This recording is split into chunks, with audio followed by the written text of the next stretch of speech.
So you had a Blackhawk helicopter which collided with an American Airlines jet.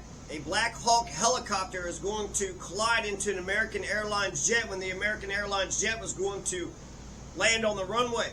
The American Airlines jet had their lights were turned on. So the Blackhawk helicopter, if the pilot was paying attention, they would have seen the lights. I've also heard that it was remote controlled. These Blackhawk helicopters, you could remotely control them from up to 300 miles away. So this happened right above the DC airport, the Ronald Reagan airport. Now, some interesting reshuffling of the administration. Donald had dismantled the FAA. He had fired 100 to 400 senior officials of the FFA. The head of the TSA and the head of the Coast Guard was fired or had resigned, and then 3,000 air traffic controllers was fired.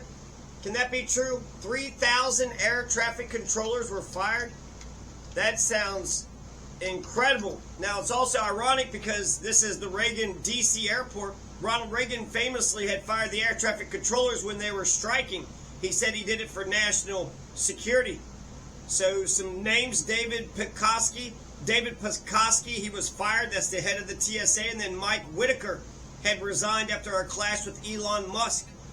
There were 60 passengers, 4 crew, and then 3 soldiers had died. So it looks like to be 67 people that were killed.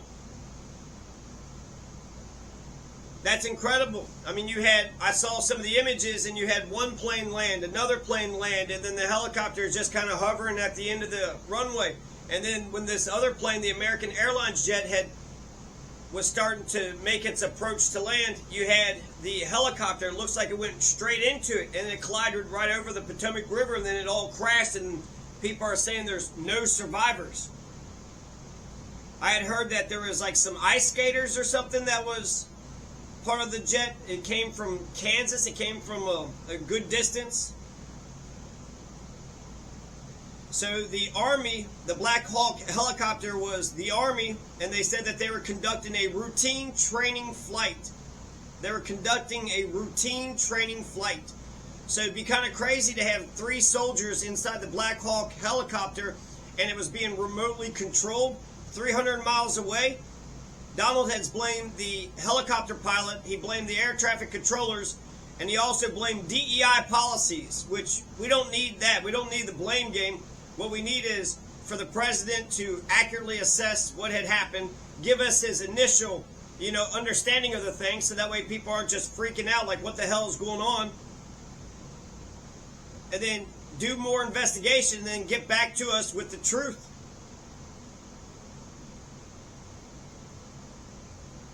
So that's all the information that I have so far. Let's take a listen to a little bit of Donald's press conference. Nothing worse. On behalf of the First Lady, myself, and 340 million Americans, our hearts are shattered alongside yours, and our prayers are with you now and in the days to come. We'll be working very, very diligently in the days to come. We're here for you to wipe away the tears and to offer you our devotion, our love, and our support. There's great support. In moments like this, the differences between Americans fade to nothing compared to the bonds of affection and loyalty that unite us all, both as Americans and even as nations. We are one family, and today we are all heartbroken. We're all searching for answers. That icy Potomac, was a cold night, cold water. We're all overcome with the grief for many who have so tragically perished, who will no longer be with us. Together we take solace in the knowledge that their journey ended not in the cold waters of the Potomac, but in the warm embrace of a loving God. We do not know what led to this crash, but we have some very strong opinions and ideas, and I think we'll probably state those opinions now. Because over the years I've watched as things like this happen, and they say, well, we're always investigating, and then the investigation 3 years later they announce it. We think we have some pretty good ideas, but we'll find out how this disaster occurred, and we'll ensure that nothing like this ever happens again. The FAA and the NTSB and the U.S. military will be carrying out a systematic and comprehensive investigation. Our new Secretary of Transportation. So a little bit of information that I just looked up, you had the administration of the FAA, the Federal Aviation Administration. Michael Whitaker had resigned from his position on January 20th. That's the day of the inauguration, after repeated demands from Elon Musk that he quit, leaving the agency without a Senate-confirmed leader during a major crisis in the wake of the D.C. plane crash. Musk called for Whitaker's resignation in September after the FAA chief proposed fining Musk's company SpaceX over $600,000 in civil penalties for failing to follow license requirements during 2 launches in 2023. Whitaker told a congressional panel at the time that fines were the only tool we have to get compliance on safety matters. The tech CEO and fascism enthusiast repeatedly attacked Whitaker from his X account, claiming in one post that the FAA was harassing SpaceX. Musk also replied to an X poster that said that the FAA should not exist, and attacked Whitaker for preventing his goal of colonizing Mars. The fundamental problem is that humanity will forever be confined to Earth unless there is a radical reform at the FAA, Elon Musk posted in a reply to Australian YouTuber Marcus House. So that's the story of Mike Whitaker. Mike Whitaker was the head of the FFA, and then he's going to resign after he clashed with Elon Musk. Now, David Pekowski, I should take a look at him and see what we can find about David Pekowski. I also have this political fact that's saying that it's probably not DEI, nor is it his policies. So the commercial jet had come from Wichita, Kansas, and is a Blackhawk military helicopter. Now, even though it seems like both sides, I guess, if you want to say the left and the right, so is it the DEI? Is it the shakeup of the FAA and the TSA and the Coast Guard? Probably unlikely that it's both, and that people should just stick with the facts. And I think that's absolutely true. Just give us the initial assessment and say, here's what it looks like, is going on, because you would think that the president would get more information than the rest of the public. So therefore, his initial assessment, maybe it's a little off on this part or that part, but so the political fact is saying, basically to breathe, and everybody is wrong, right? Both sides are wrong. It's not DEI, it's not the shakeup of the policies. David Pekowski. Now, what do we know about David Pekowski? TSA chief behind cyber directives for aviation, pipelines, and rail, ousted by the Trump team. Let's go ahead and just pull this article up from the record.media.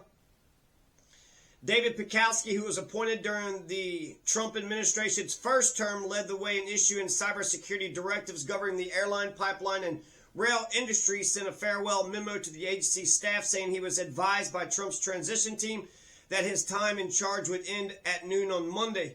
People place their trust in you no matter what your job is in TSA, so they could travel and the goods they rely on can reach them via our transportation systems, he said. It's an incredible responsibility that each of you has been entrusted with, and you carry it out in a manner that is an example of the best of America. I can't stand the TSA. The TSA would prevent me from... I don't like the TSA, so I don't fly that much, but if I was wanting to go somewhere, I probably wouldn't fly, just because the TSA are just total assholes. They're just total shit assholes. They're just fucking crap. Just a bunch of fascists who apparently can't even fucking catch any of the damn terrorists, but they'll sit there and harass the shit out of you for no fucking reason whatsoever. A lot of times for a fascist, all you gotta do is just smile, and that'll piss a fascist off. Hey, what are you smiling for? Oh yeah, well let me frisk you. Let me search through all your shit. Let me hold you up for fucking 30 minutes.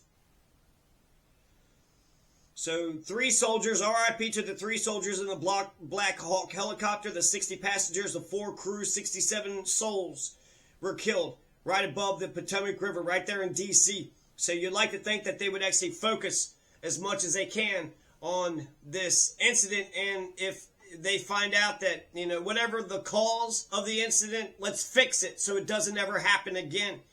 The media just wants, if it bleeds, it leads. If it's gory, it's a story. They don't follow up with any smart analysis, and they're not trying to solve anybody's problems. They're trying to get your eyeballs. Sean Duffy, his second day on the job when that happened. It's a rough one. We'll be working tirelessly. He's a great gentleman. The whole group, these are great people, and they are working tirelessly to figure out exactly what happened. we will state certain opinions, however. I'm also immediately appointing an acting commissioner to the FAA, Christopher Rocheleau, a 22-year veteran of the agency, highly respected. Christopher, thank you very much. Appreciate it. We must have only the highest standards for those who work in our aviation system. I changed the Obama standards from very mediocre at best to extraordinary. You remember that. Only the highest aptitude, have to be the highest intellect and psychologically superior people were allowed to qualify for air traffic controllers. I heard there are ice skaters, so that's just a couple of the notes that I have just to kind of give a quick take on where I think things are with this.